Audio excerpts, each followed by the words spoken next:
Salut tout le monde, bienvenue dans cette vidéo. Aujourd'hui, je vous parle des mondes invisibles et des connexions que nous entretenons avec eux.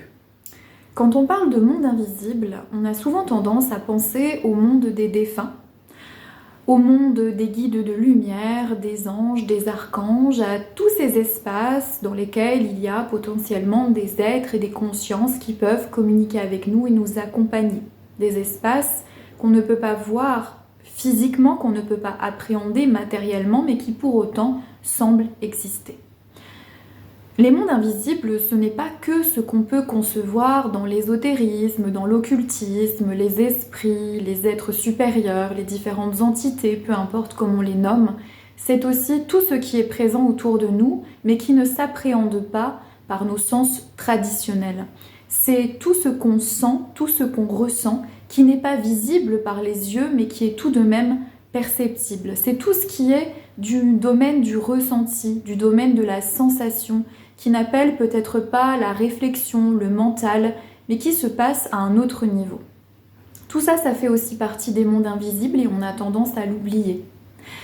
On peut par exemple percevoir des ambiances, des énergies, on peut avoir des sensations, on peut percevoir aussi les émotions des autres, on peut ressentir les émotions des autres. On peut savoir, sans même que la personne nous parle, dans quel état elle se trouve, ce qu'elle a peut-être vécu ou traversé dans sa vie, parce qu'on aura eu une image, un flash ou une sensation qui nous aura transmis un message. Les mondes invisibles, c'est tout ça aussi. Alors chacun et chacune, nous avons notre propre manière d'être ouverts à ces mondes et d'y être connectés. Notre propre manière de recevoir les informations ou les messages, par différents canaux qui sont ouverts ou non et qui se situent dans notre structure, dans notre corps, à l'intérieur de nous. Il y a des mondes aussi avec lesquels on se sentira beaucoup plus familier et d'autres pas du tout. On peut par exemple se sentir très proche du monde des défunts, avoir des facilités à les percevoir, à les ressentir, voire même à communiquer avec eux, mais pour autant n'avoir aucune affinité spécifique avec le monde des galactiques, des anges ou des archanges, ou peut-être ne pas percevoir certaines énergies ou certaines choses que d'autres vont percevoir. Notre rapport à ces mondes invisibles, c'est quelque chose qui est très intime, c'est quelque chose qui est très individuel et qui relève de l'ordre du parcours, presque parfois du chemin initiatique. C'est comment nous allons nous ouvrir, comment nous allons explorer ces connexions, comment nous allons aussi appréhender notre propre manière de rencontrer ces mondes, de les comprendre, de le vivre, voilà. C'est pour ça qu'il importe à chacun, plus que d'essayer de copier les autres dans leur manière de communiquer avec l'invisible, de trouver sa propre manière et d'avoir conscience de comment nous entrons en contact avec ces mondes. Alors ce n'est pas forcément quelque chose qui se fait comme ça, c'est une exploration, c'est une découverte de soi, comment est-ce que je me trouve dans ces perceptions, comment est-ce que je m'y sens, est-ce que je suis à l'aise, est-ce que je suis mal à l'aise, est-ce qu'il y a parfois des doutes, des peurs qui peuvent m'assaillir.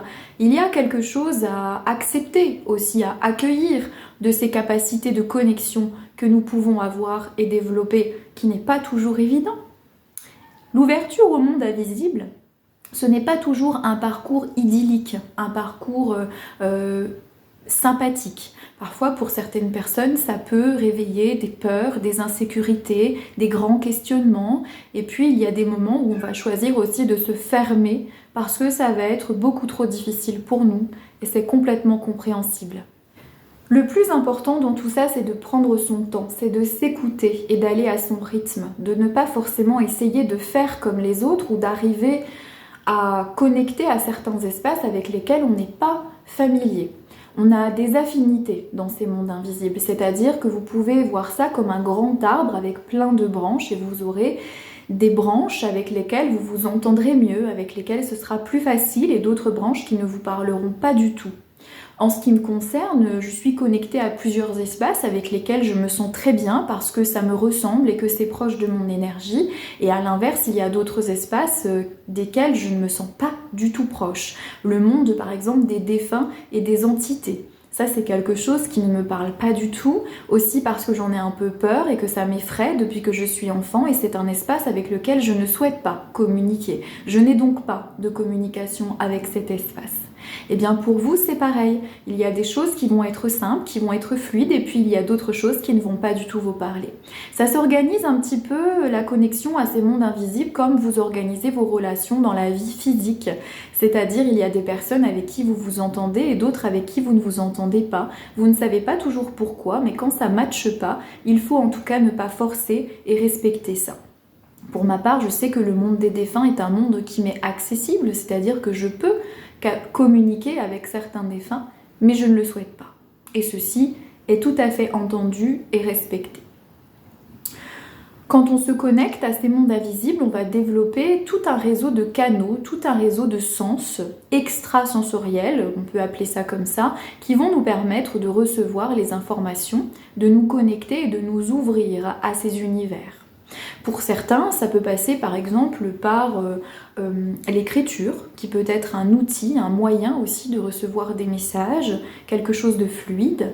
Pour d'autres, ça va passer par la parole, c'est-à-dire qu'on va se connecter, se mettre en reliance avec un espace, se faire canal, et puis naturellement, de manière fluide, il y a des paroles, des mots qui vont arriver, qui ne sont pas forcément les nôtres, et ce n'est pas forcément explicable, mais ça va passer à travers nous, quelque chose va passer à travers nous et va se transmettre. Pour d'autres personnes, ça peut être des flashs. Par exemple, vous voyez quelqu'un et vous avez un flash de son passé, de son vécu, peut-être d'un futur possible, des images, peut-être parfois des phrases. Vous pouvez les voir, vous pouvez les percevoir, mais vous pouvez aussi les entendre. Il y a des gens qui sont particulièrement auditifs, qui vont entendre des mots, des paroles, des voix, qui vont venir d'autres espaces, d'autres qui vont avoir ces fameux flashs. Il y a d'autres personnes qui font aussi des rêves prémonitoires, des rêves dans lesquels ils reçoivent des messages, des enseignements dont ils ne se rappellent pas toujours, parfois des rêves où les défunts viennent les visiter, où il se passe des choses. On peut être aussi particulièrement réceptif et connecté au moment du sommeil ou quand on est dans des états de semi-conscience. Il y a certaines personnes qui peuvent même voir les défunts, c'est-à-dire physiquement les voir dans la pièce, sous forme de lumière, sous forme d'aura ou parfois complètement distinctement. Ça dépend à quel degré on est ouvert et par quel outil, par quel biais on va pouvoir passer pour entrer en contact avec ces mondes invisibles. Ça, c'est quelque chose de très personnel, ça fait partie de vos spécificités. C'est pour ça que c'est très individuel et qu'il n'est pas conseillé de standardiser ou peut-être de proposer des manuels généraux de connexion à l'invisible parce que ça ne sera peut-être pas votre manière de vous connecter. Il y a aussi des gens qui sont très kinesthésiques, ça va beaucoup passer par le toucher, donc des personnes qui vont toucher, qui vont peut-être faire des massages ou des soins ou qui vont poser les mains sur quelqu'un et qui vont recevoir des informations, des choses, des images, des mots, des sensations de la part du corps, de la part de la personne, des choses que peut-être elle ne peut pas dire, qu'elle n'arrive pas à exprimer mais qui sont tout de même présentes. Ça aussi, ça fait partie du domaine de l'invisible qu'on peut percevoir et recevoir. On peut aussi trouver un contact, une connexion à travers les éléments. L'eau, la terre, l'air, le feu. Il y a des gens qui sont particulièrement réceptifs quand ils font la vaisselle ou quand ils prennent une douche parce que le fait de toucher l'eau, le fait d'être en contact avec l'eau, ça ouvre le canal et ça ouvre la réception, la capacité à recevoir. Il y a des gens qui parfois, quand ils mettent les mains dans la terre, quand ils font leur jardin, vont soudain avoir des illuminations, peut-être même des fois des conseils qui vont leur parvenir d'une voix intérieure où ils vont entendre quelque chose ou voir quelque chose. Des petits messages comme ça qui peuvent venir vous donner une réponse ou vous accompagner ou débloquer une situation, vous orienter, vous guider. De même avec le feu, de même avec l'air.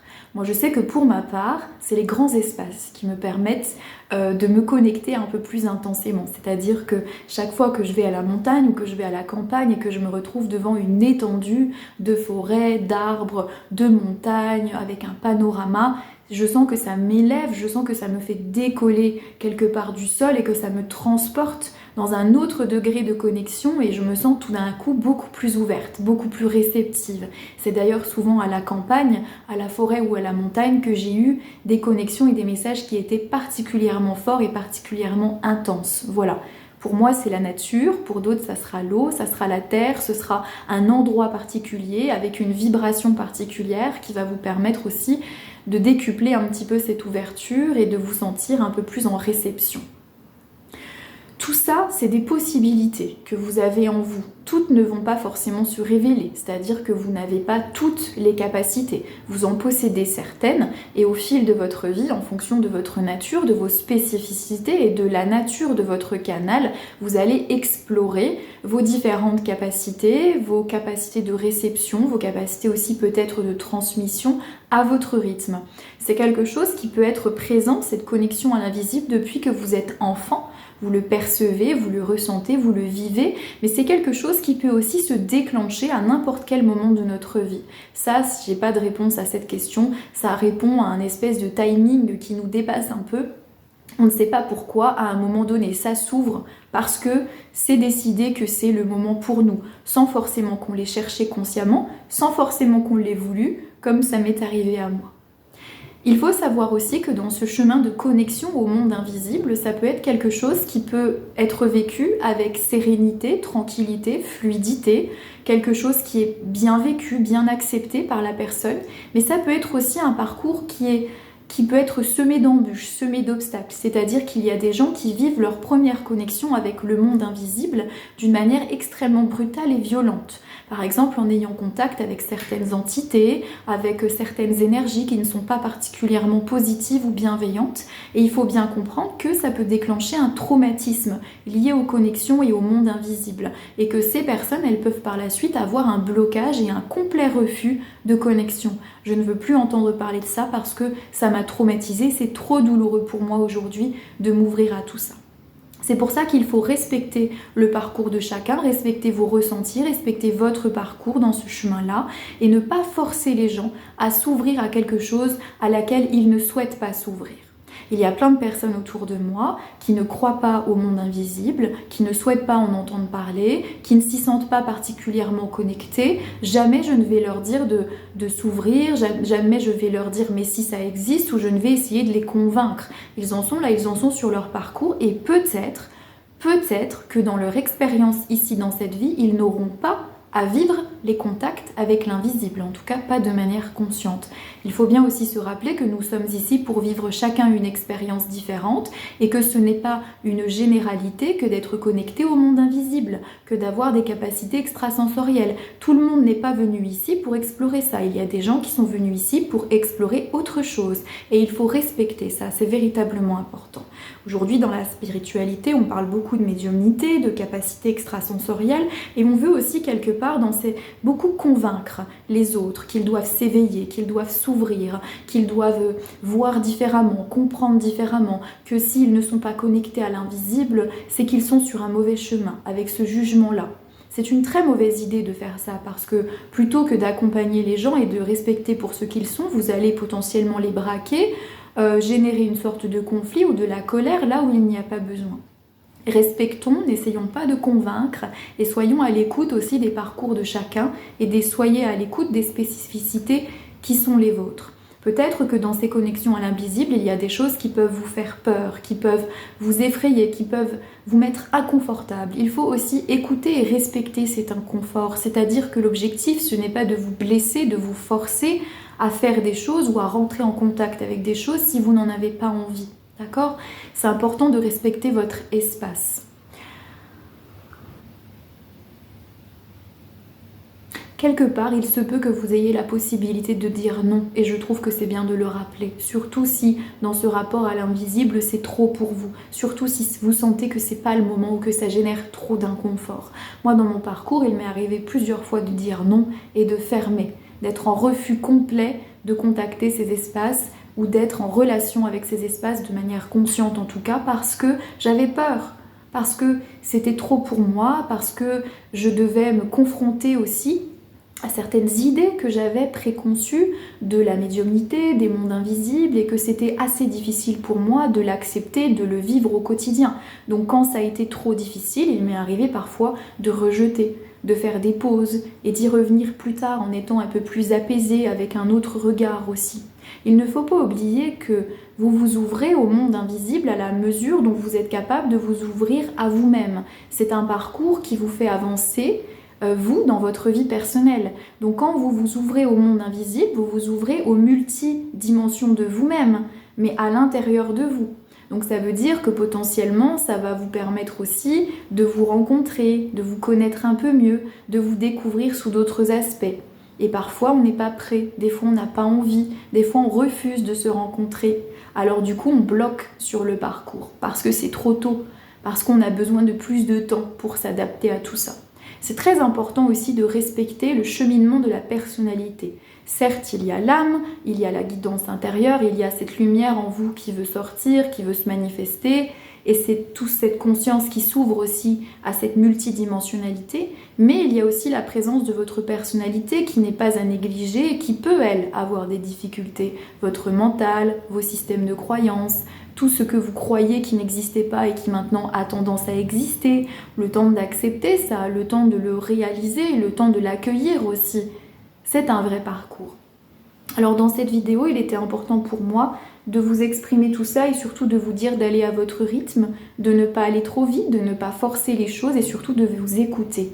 N'oubliez pas que cette ouverture sur les mondes invisibles, c'est une ouverture avec vous-même et c'est une manière aussi de vous explorer, de vous rencontrer. C'est un chemin initiatique de rencontre avec vous-même, avec ce que vous êtes, dans d'autres dimensions, dans d'autres capacités, dans d'autres spécificités que vous ne pensiez peut-être même pas que vous aviez. Alors l'idée, c'est pas absolument de vouloir développer ses capacités au maximum, de vouloir peut-être devenir médium et d'en faire un cheval de bataille dans la vie. C'est surtout de reconnaître ce qui fait partie de votre connexion. Comment vous vous connectez? Comment vous vivez ça? Quelles sont les sensations? Qu'est-ce que vous ressentez? Comment ça se manifeste à vous? Voilà. Et de rester ouvert à ce que vous ressentez, à ce que vous vivez. Voilà. Merci de m'avoir écouté. À bientôt pour une prochaine vidéo.